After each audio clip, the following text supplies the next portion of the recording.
Il ne s'agit pas de vous mentir à vous-même, mais de nourrir une nouvelle vérité jusqu'à ce qu'elle devienne plus forte que l'ancienne. Remplacez « je suis nul avec l'argent » par « je deviens un maître des finances ». Remplacez « rien ne marche pour moi » par « le succès est inévitablement proche ». Theodore Roosevelt, enfant malade, était considéré comme fragile et limité. Il a refusé d'accepter cette identité. Il a reprogrammé son esprit pour voir la force, le leadership et le but, et est devenu l'un des présidents les plus mémorables des États-Unis.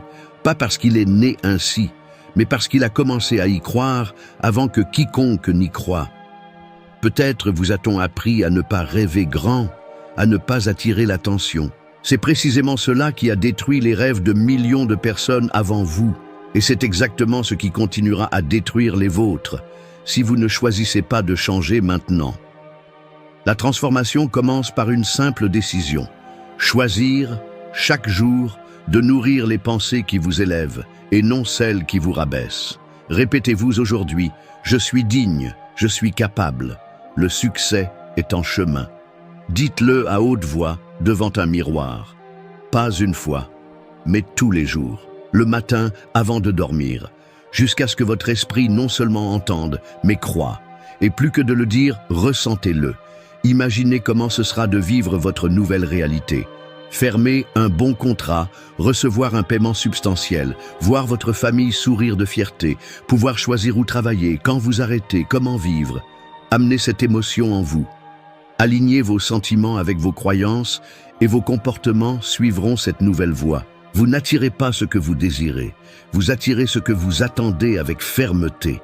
Attendez-vous à la grandeur, attendez-vous à l'abondance, attendez-vous à la victoire.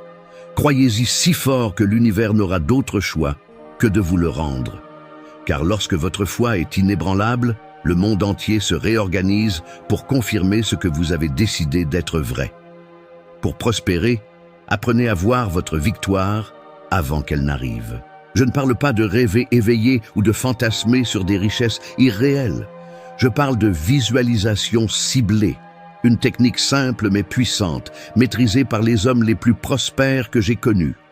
Ils ne se contentaient pas de désirer leurs objectifs, ils les vivaient mentalement chaque jour avant même que le monde ne puisse les reconnaître. Visualiser n'est pas un luxe pour les rêveurs, mais une nécessité pour les réalisateurs. Le cerveau humain, malgré toute sa complexité, ne distingue pas précisément une expérience vécue d'une expérience intensément visualisée. Lorsque vous fermez les yeux et vous voyez signer un contrat important, montez